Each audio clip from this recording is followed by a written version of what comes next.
Welcome back to the Psychedelic Mom Podcast. I'm your host, Michaela Carlin, and I'm here today with Zeus Tipado. You are a neuropsychopharmacology PhD candidate at Maastricht University, focusing on researching the brain while under DMT inside virtual extended reality. I mean, can it get trippier? In our last conversation, we were talking about what's happening in the brain when you trip. You have just recently written a paper that I'd love to discuss with you today, maybe some deeper understanding and more glimpses of what's happening in the brain. But first, I want to just say hi. How are you? Hey, what's up? How's it going? It's fantastic to hang with you once again. Once Once again, this is really again. cool. The first time was great. Yeah, that was so We had a fun. great conversation. Yeah, it was nice. It was good. And you were just mentioning before that you are in Holland, which we were talking about is legal.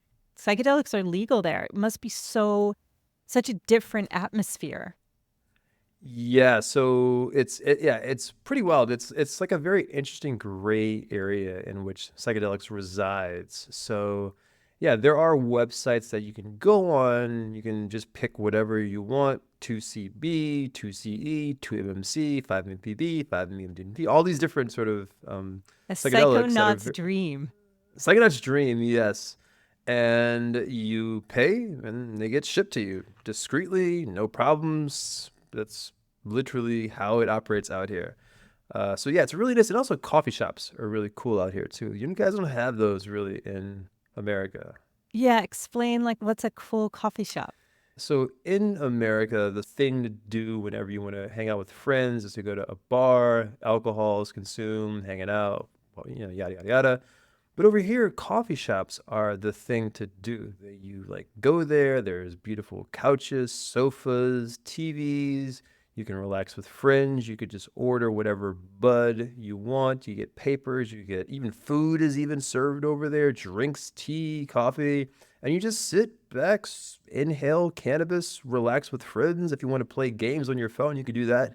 People aren't bothering you. People aren't trying to, like hit on you like in bars that just gets awkward. You don't have those vibes. It's a different type of social interaction, and it facilitates a nice chill vibe. So coffee shops Interesting. are really, really cool. Wow, that's fascinating. Have you been traveling recently? Yeah, so actually last week I was in Germany. I was at this place called Onsebruck, which I'm definitely butchering. I went to a university out there. I gave a presentation about DMT, and it was fantastic. Great people, great Q&A. Yeah, I was in Germany for about a day and a half, and I got back to Maastricht, and I just chilled out. And I was actually in Germany a couple days before, just hanging out. It's so close to everything. Wow, Maastricht. It's close to Belgium, close to Germany. Paris is about an hour and a half away. So it's a really cool place to like vibe and do research. That's for sure. interesting. Just out of curiosity, like psychedelics are, as we just said, legal there. So it's a different vibe. Would you say culturally you've seen any downside to that? Or have you heard any kind of downsides to maybe the full legalization model? Has it affected society? I mean, if you ask me, if you go out on a Friday evening and you walk around any sort of downtown area or city center, you're going to see drunk people throwing up, puking, getting in cars, fighting, arguing. I mean, that is where things go wrong. If you had a society where people were doing MDMA on a Friday night, you wouldn't have these problems. You would have people maybe like hugging, being excited, showing appreciation, love. That is a good sort of, mind state. So I think, and just going a little bit deeper, a lot of people they get hung up, or not hung up, but they focus on what sort of substances should be like legal, what should be illegal. I think that's a good question, but we need to ask like a different question. Like, what states of consciousness do we want to make legal and which do we not want to make legal? So, DMT, is this a state of consciousness that we want to be legal? I mean, if you want to be weirded out for the rest of your life, that's a good thing to do. When I say DMT, I do mean the NN-DMT, which is the classic DMT, not 5-MeO-DMT, which is a different substance. I'm talking about the sort of classic NN-DMT. And I'm also talking about a very acute dose of DMT, which means like a big dose of DMT. And just overall, it's a very strange state of consciousness. You take it and you're sitting in your friend's living room or your own living room, and you inhale, and then you're fine for like 15 seconds, and all of a sudden it just hits you like a giant fractal freight truck, and boom, you're just in this different plane. It feels like a different plane of existence, but it's not. But it's your visual field is replaced with whatever it's replaced with. You're seeing geometry that you didn't even understand existed, but it's right in front of you. You're seeing colors, you're seeing hyper resolution, you're seeing all this hyper complexity stuff. And as you're trying to figure it out, as you're trying to understand what's happening, it goes away. And then you're like, what just happened? That was the most shocking, visual moment of my entire life. And it's all gone. And you really spend a lot of time trying to understand what happened. So how I many don't times see how have it you could done be. DMT? I'm just curious. Oh, okay. This week or probably a good 30 Okay. times, maybe 25. Are there weeks where you might take it a few times to try to understand it? I mean, you're in deep research about this particular medicine and how it affects the visual cortex and what's happening in the brain when psychedelics are used, in particular, and in DMT. Yeah, so there are times in which I will take it like a few times, maybe like up to 4 times in one day. And that's just because I'm piloting stuff. I'm trying to understand how DMT affects the visual cortex whenever we're inside VR, what to implement inside VR to take advantage of this DMT headspace that people are in. So, yeah, I would say probably about 20 times. The past 20 times has almost just been purely piloting for my research, just trying to understand what is happening and what can be done from this. So, yes, a lot of this goes to my research. But occasionally, I got to say, yeah, there are times when I've done DMT and just experienced it, and it is as weird as it was the first time. It does not Does it change. ever give you something that you would consider a personal reflection that has to do with you individually? I think that would require a lot of decoding, lots of understanding symbols, understanding entities and beings and stuff. Like a lot of people, they take DMT and they experience talking to like, DMT elves and entities.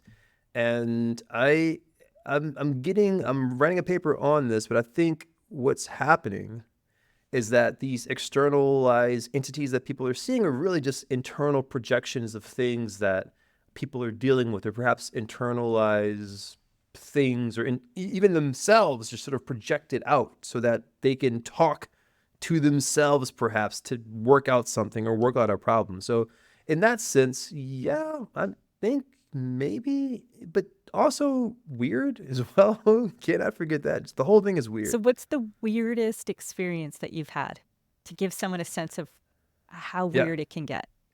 Yes, yes. So I'll tell you how weird it got. So my most recent DMT experience, which was I was piloting for my study, and I took an acute dose, a really big dose, Which would be and how much? it was like 35 milligrams, a pretty giant dose. And I'll tell you exactly what happened. It was a very weird and bizarre experience. It could be compounded on the fact that I didn't have a lot of sleep the night before, but I took the DMT, and all of a sudden I was just sort of in my living room, then just warped to this really weird fractal area. And there was a cube on the right hand side with like a C inside, like an actual letter C. And it was sort of going inside the cube and coming out the other end. And as it was going inside, the cube would sort of change shape and it would go over. And then I felt that I had the obligation to manipulate this cube, to try to transform it as the C was going inside this cube. And I'm trying to transform it. I'm trying to manipulated. I'm trying really hard. Like it's a task that I'm trying to do, and there's a certain urge to do it. And I'm trying and I'm failing and I'm failing and I'm failing. And then I just said, look, I'm done. I cannot do this. I've tried. I cannot do this. And I just gave up. I gave up. And the second I gave up, everything just went away. And there was a triangle. And from this triangle, everything just sort of compounded and flowed from this triangle. And I saw, like, I guess the universe or some type of outer space scene. And you know how we see outer space? It's usually black. It's like a dark background. There's like little stars and everything. But this was the same. It was the same, but then it changed to this translucent blue, almost like you're looking in the ocean. Wow. So this sort of black background was now this very, very dark, translucent blue. But also, it was translucent, so I could see what was behind the entire universe. And the second I looked deeper inside that, I saw these like apostrophe. How it looks is sort of like fat at the bottom and it sort of like goes up. So imagine two of those things sort of connected. So it's like this. Yeah. And they just started, a lot of them just appeared behind this translucent universe. Did it seem like a symbol or an organism? I can't Yeah, tell. It was just something. And they were behind the universe and they begin to spin and spin. And they were just spinning and spinning and spinning. And they got faster and faster and faster. And then that's all I remember. I'm not sure how that would be therapeutic. But that's what happened. And we got into this a little bit last time you were here, is like I interviewed someone recently who had a DMT experience. And she talked about it. And I've never done DMT, so I don't know that version of DMT. I've done 5-MeO. But people talk about it as if it's a portal and more hyper real. So how she described it was, if you take LSD, it feels like it is altering your sense field, your visual field, your spatial field. And when I talk to people that do DMT, it's like, no, something else is happening. It's opening up a multidimensional portal. So I have the feeling you are going to counter this. First off, DMT is a very powerful psychedelic. It's a 5-HT2A agonist, very strong one.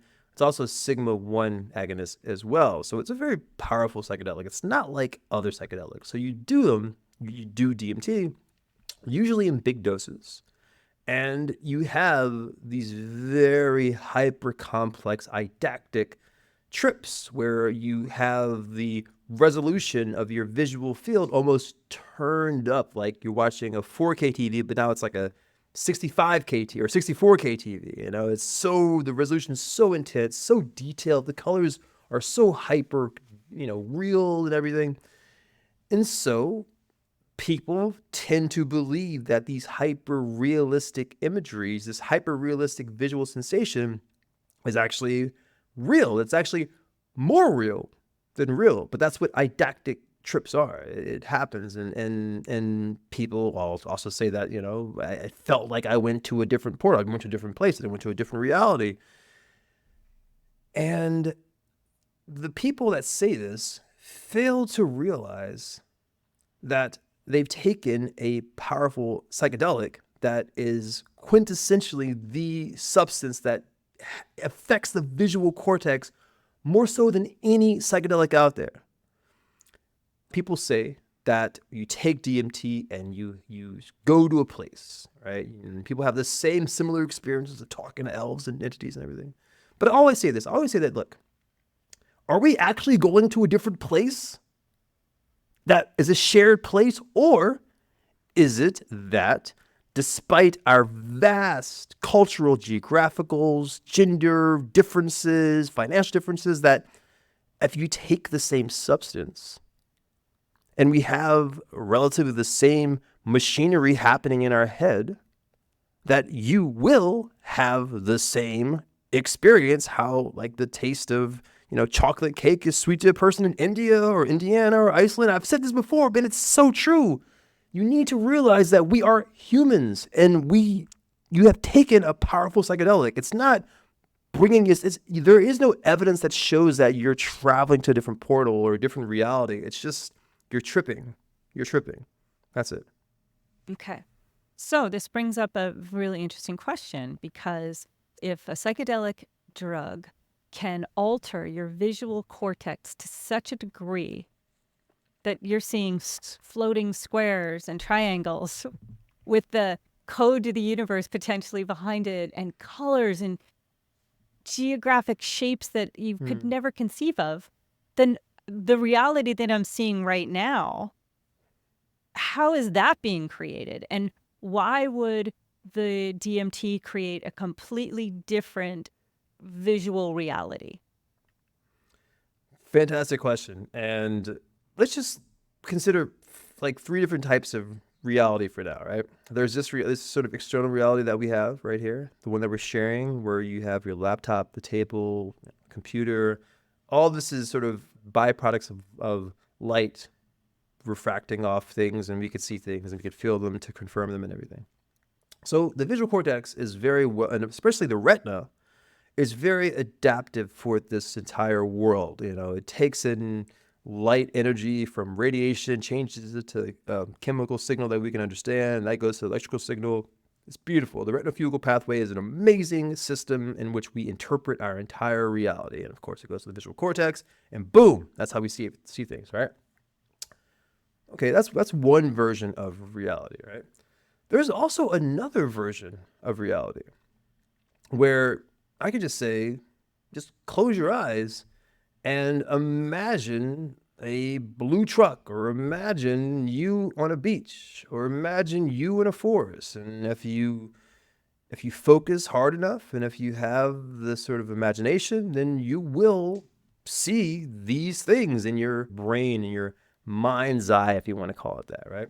But the thing is, imagining things, imagining visual things, like imagining being on the beach, your visual cortex will have that activity as if you are on the beach. Just the simple fact of imagining something shows up in the brain as if you are there.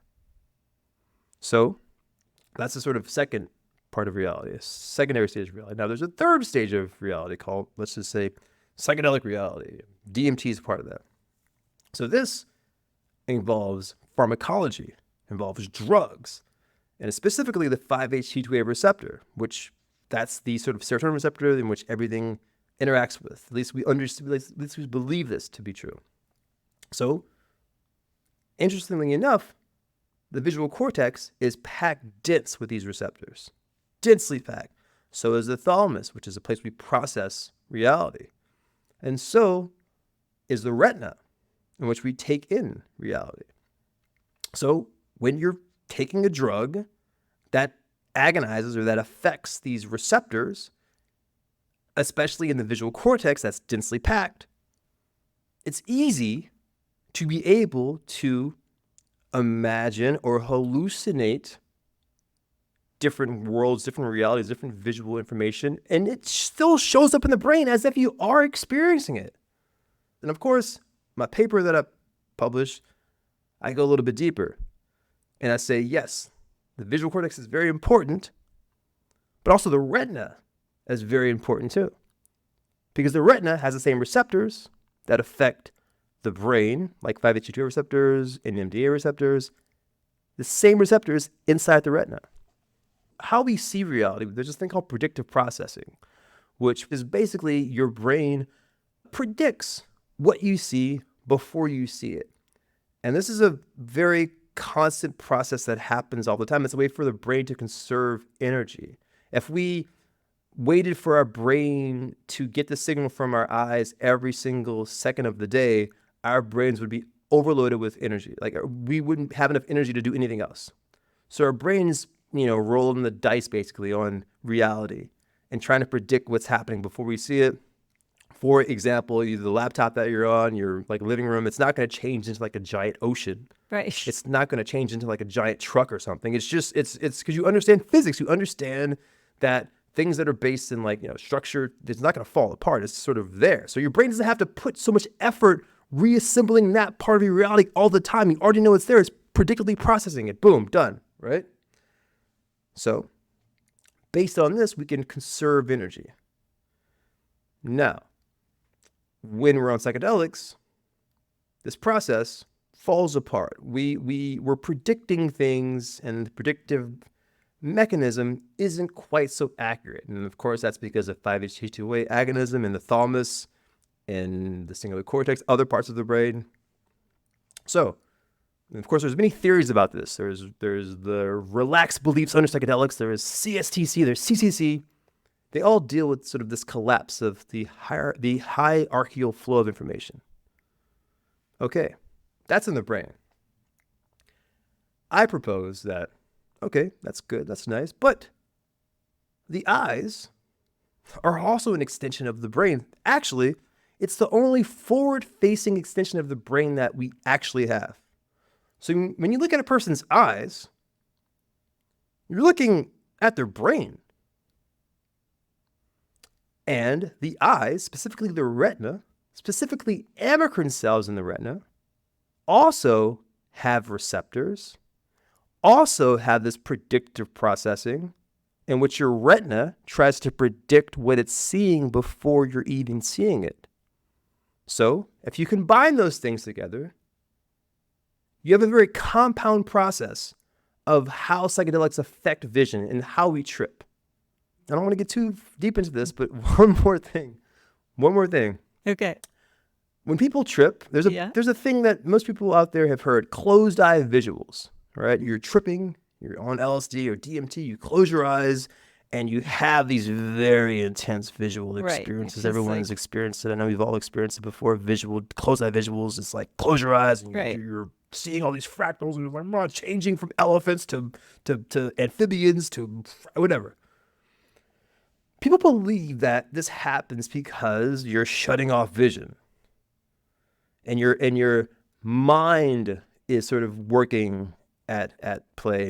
But the thing is, you can't shut off vision.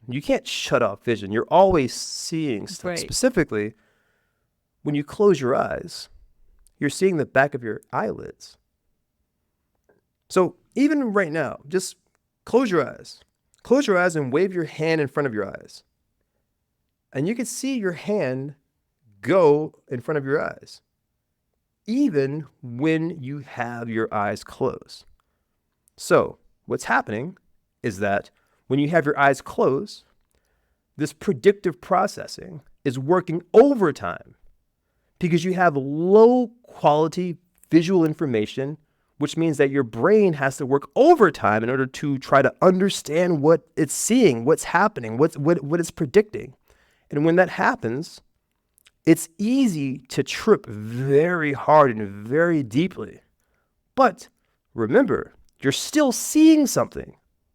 You're still seeing low quality visual information, which is the back of your eyelids. And that's where my theory takes into effect right there. So when the eyes are closed, it becomes so vibrant because this predictive mechanism slows down. Is that what you're saying? Yeah, so yes, that's what I'm saying. And here's an example. So without psychedelics, just go into a dark room or just go into your bedroom and perhaps you see like a coat rack, but it's dark. You don't know if that coat rack is a coat rack or is it a person or is it like your cat on the bedstand. You don't really know what's happening because your brain doesn't have enough information to actually tell you what it is because it's low quality visual information. So it's easy to have prediction errors, which is the predictive processing part. Your brain does have errors. It's not perfect all the time. And when you have low quality visual information, your brain tends to increase the amount of errors that it makes.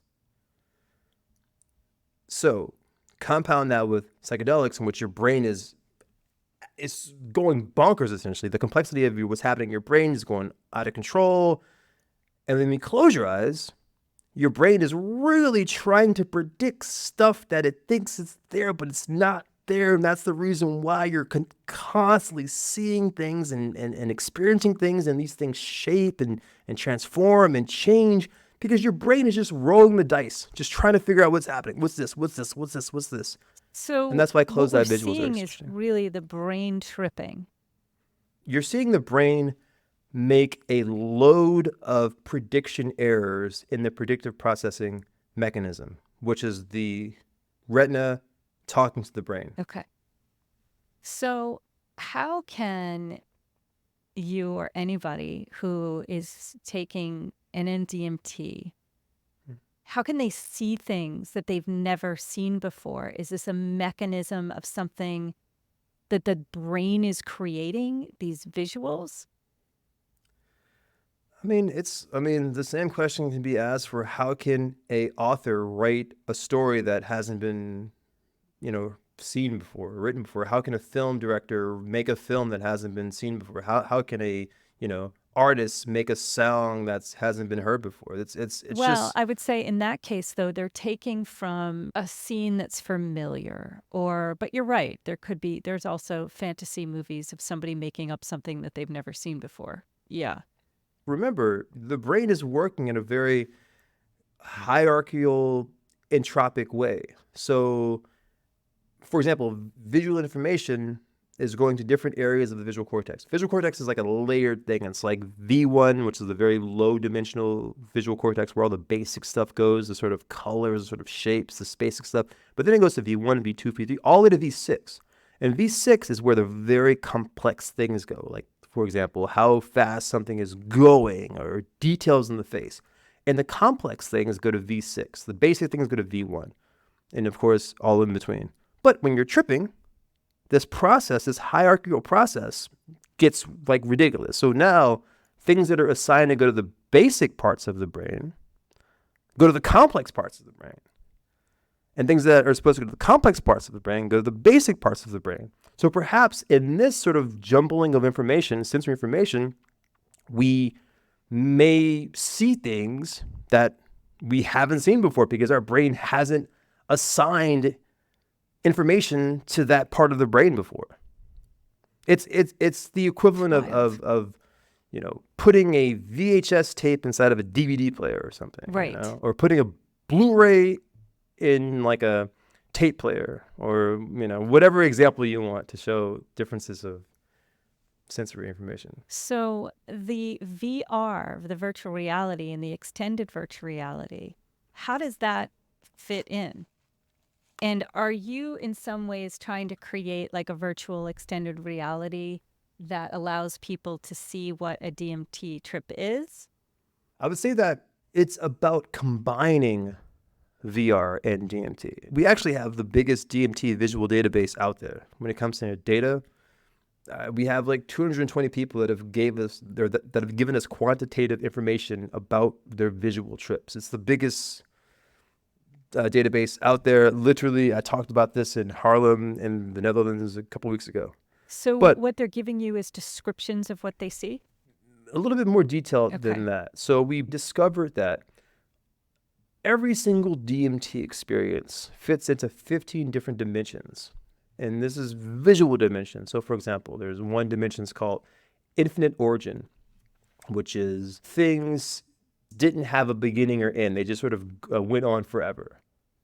There's so many different dimensions. So each dimension has 5 different experiences that we ask people to quantify, and they could tell if it happened at the beginning of the experience, the peak, or the end of the experience. And they could go from 0 to 100, 100 being the most intense experience, 0 being didn't happen at all.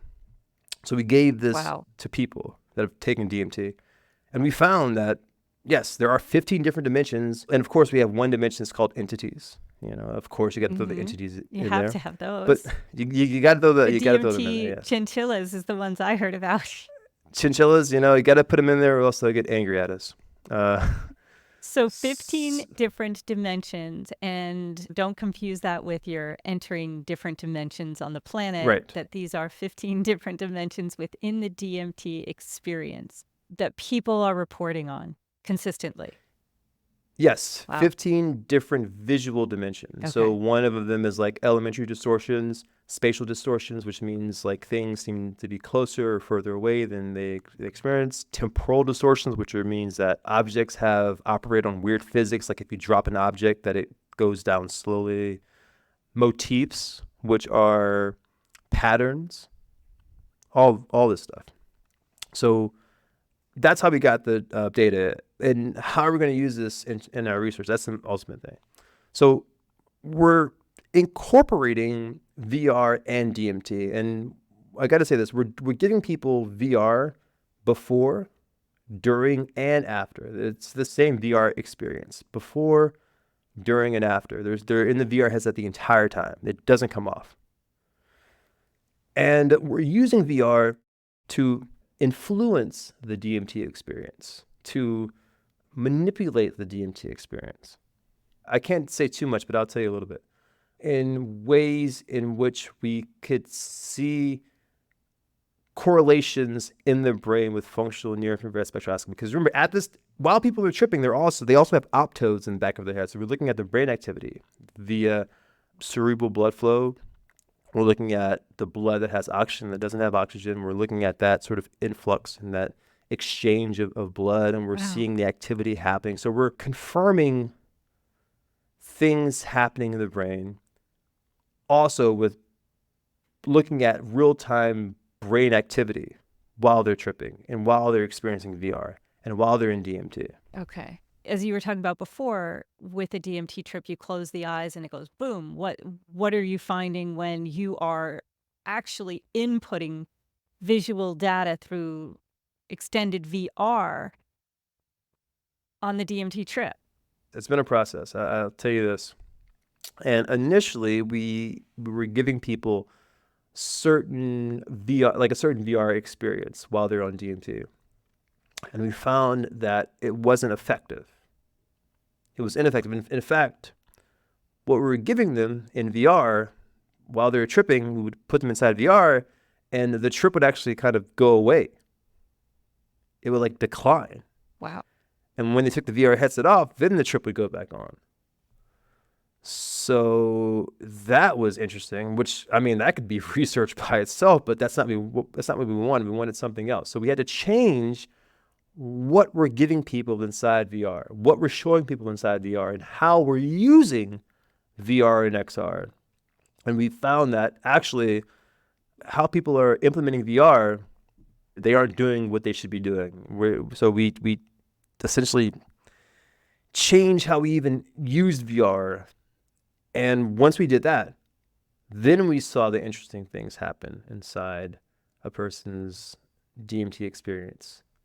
And I can't tell you what we did because that's top secret, folks. That's top secret until the paper's published, until the research is published. But it's interesting.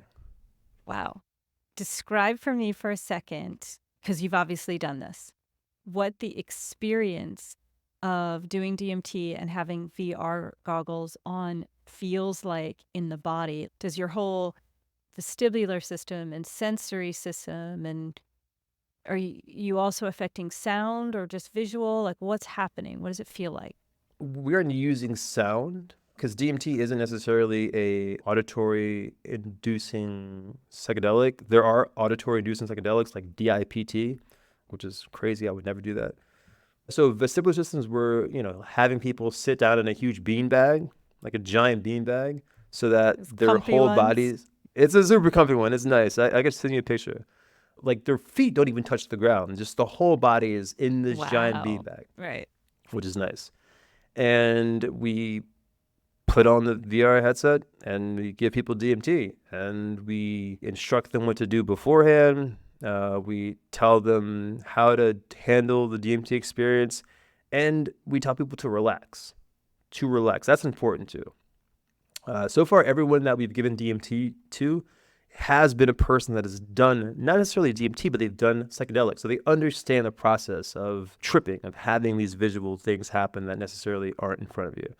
We haven't done this to any people that are psychedelically naive. When that happens, it could be pretty intense. Let's just say that. Vestibular systems are just at a very calm level. Parasympathetic systems are very nice, very calm. But we're looking at the vision. That's it. Yep. Because psychedelics affects vision. And why? What I'm curious about in all of this is you were talking about potentially even the characters that people see and the entities, that there are projections of something that's already in a human being, or that the brain manufactures. Before, when we talked, I was like, I don't know about that. And since then, I've talked to a few people in the non-dual space that used to do psychedelics and had these profound awakening experiences with psychedelics. And then the awakening experience just left, and it's like that's how they now see reality. It's the Buddha state of life, the Buddha nature. When they take psychedelics now, they don't have any content at all. So like one of them has said he used to take 5-MeO DMT because he felt like that was one of the ways in which it has that ego dissolution where all your filters go down. And now when he takes it, he said that's how he experiences life now, just like that. And another guy said same thing, that he did ayahuasca and just had like a body buzz.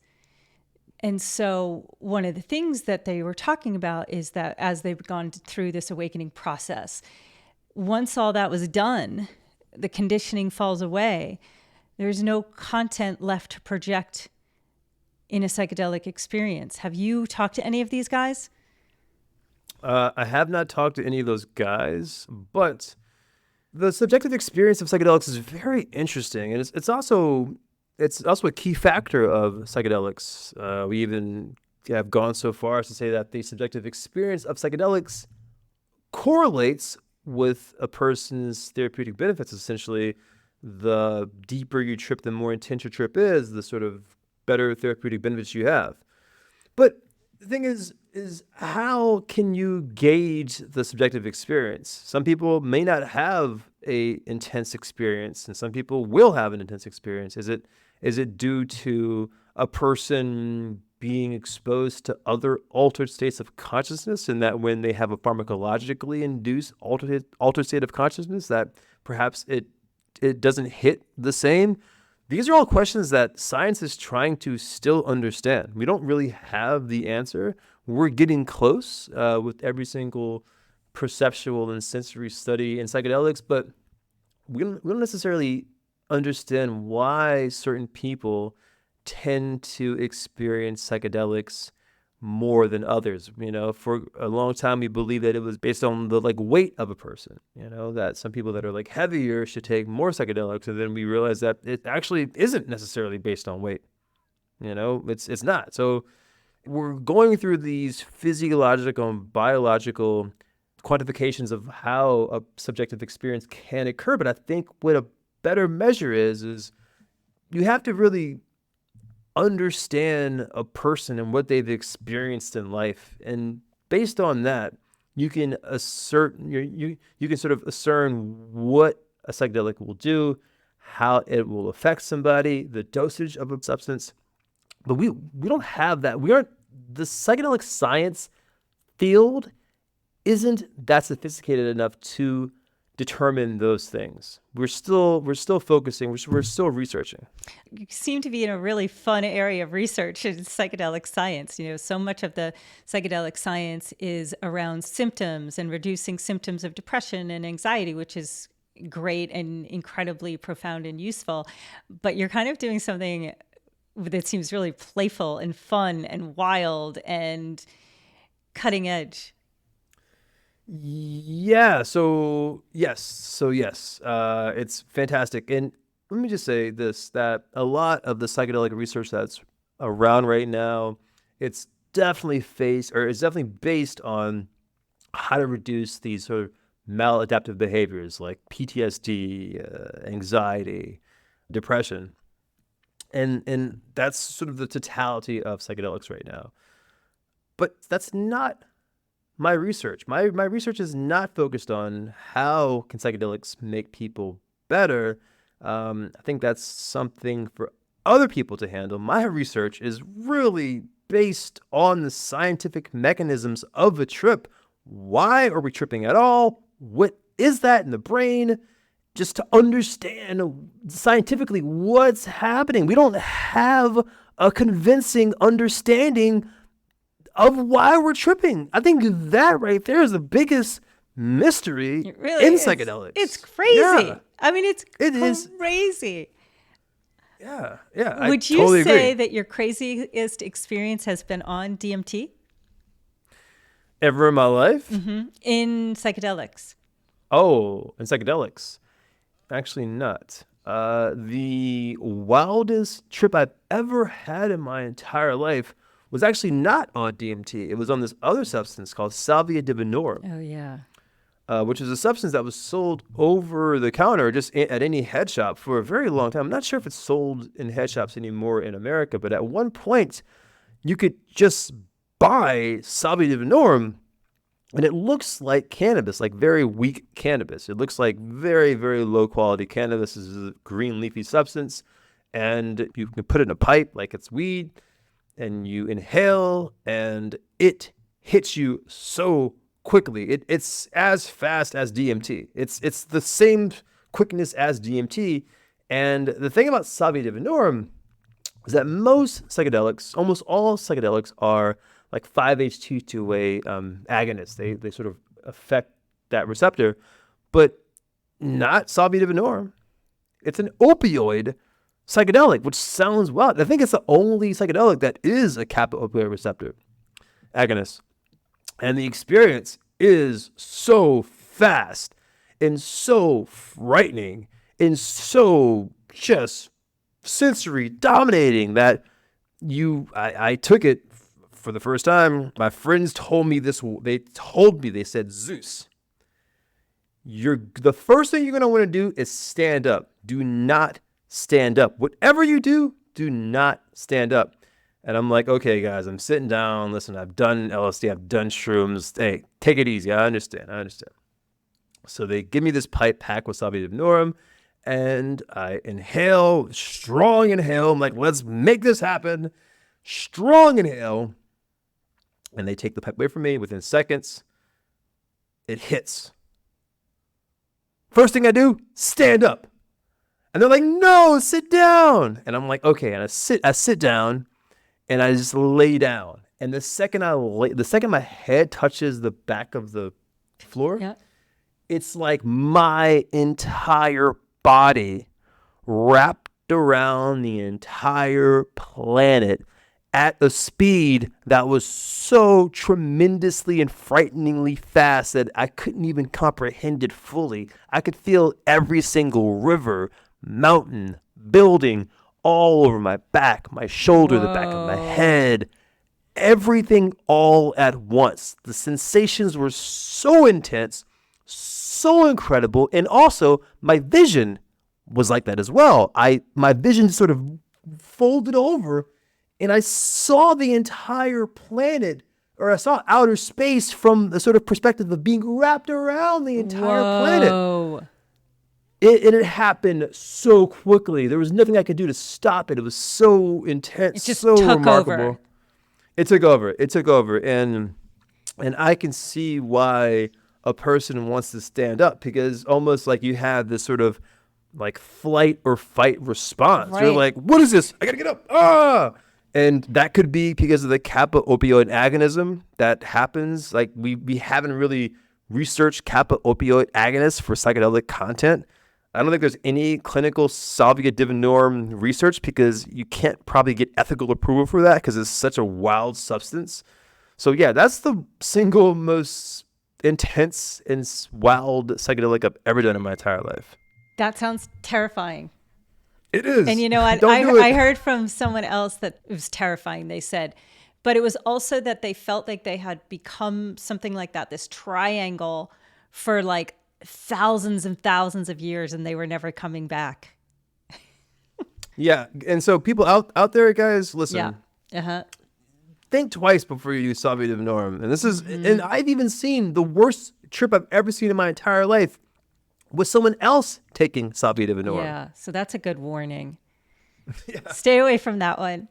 Wow. Yeah. Or have a really good trip sitter. Yeah. As far as you personally, how do you feel like psychedelics have, since I saw you last, how have they impacted your life since then, do you think? Yeah, so the last time we talked was like last year. I think maybe fall of last year. It was a great conversation. It was love great. It's fantastic. Within that time frame, I've definitely increase my footprint on the psychedelic field, the psychedelic community.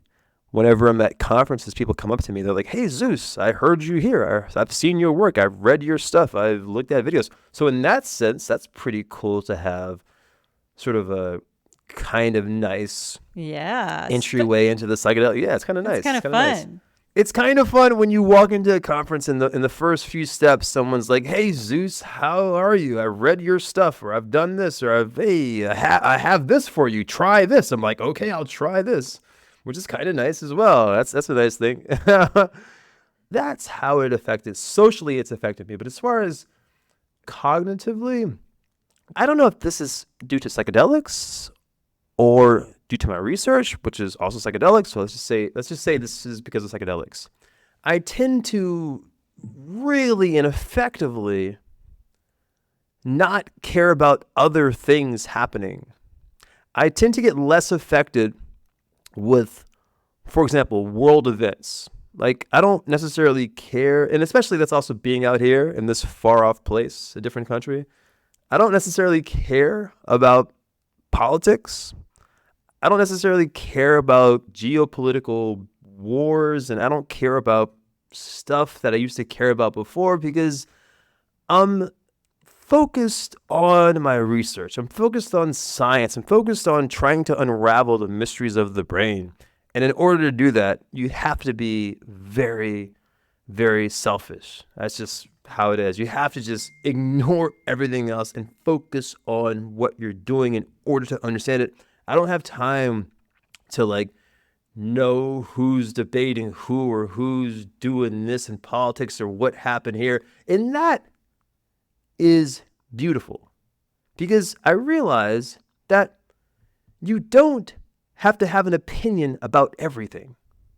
Like, it's fine to just not have an opinion about something. Right. But, it sounds wow, but it's something that could really reduce a lot of people's anxiety. Like, why even stress about what other people are doing?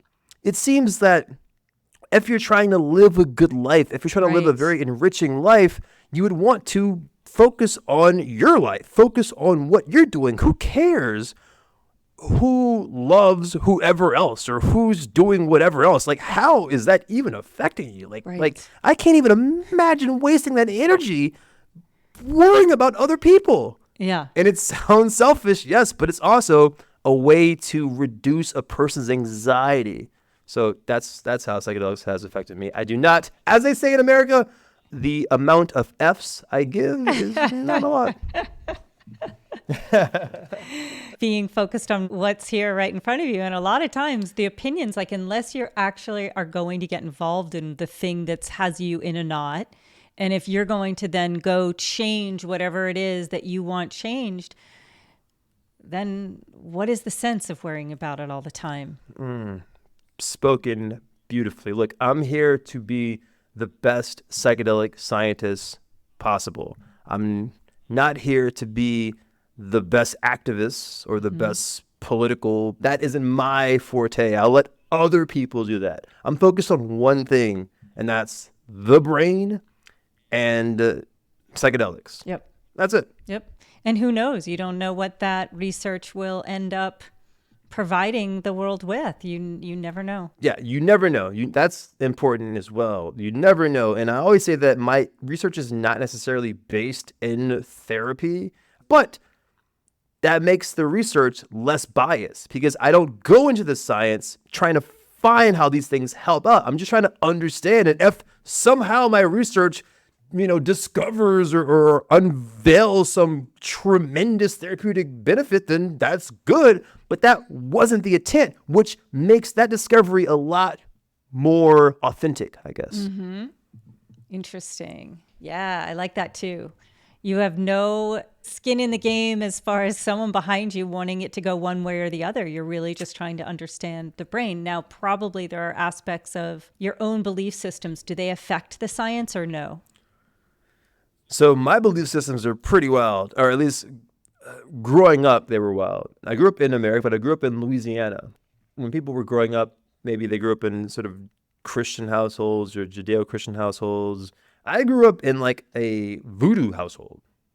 Like that's how I understood reality. I understood that there was this reality and there was some other like otherworldly reality in which, you know, spirits operated and all this stuff and all these incantations and chants and everything and movements and everything. So that's how I understood reality. Magic. Yes, I literally grew up believing magic was an actual force like gravity, like weak nuclear force, like electromagnetic. That's how I believe. That's how I grew up. And of course, then my dad got a job and we moved to Texas. And then all of a sudden, this sort of magical thinking went into a very religious Jesus thing, like church and giant churches and Jesus and everything. So with that, I was conflicted with how I understood reality. And then from that point on, I just went to science. I went to science and needed to have something objectively real, something that could be empirical, measured, and understood with quantification. And that is where I am. Any opening for a possibility that there is something? So if those people say that there's 10% they don't understand, then I think probably 1% that they do understand. Exactly. That's a better assessment of their understanding of reality. Like to assume that you understand 90% of reality, like no. I don't know, bro. I don't know. So no. That's so crazy. I'm glad you're doing this because I have such a curiosity of like what is happening. I want to know. And this reality is so fascinating and interesting. And, you know, just taking your little piece of discovering these aspects of the brain and the visual cortex, so fun. Yeah. And when it comes to understanding reality, listen, there are things about reality that I feel that we shouldn't have discovered. Yeah. Meaning it's almost like we've unveiled something that we shouldn't have, in the sense that we were too early. Like for example, this guy, James Clerk Maxwell, he's a fantastic scientist from Scotland, old school. He was Albert Einstein's favorite scientist. Okay. That's how amazing it was. He discovered EMF fields, electromagnetism. He's the guy, that's the reason why we have lights, everything.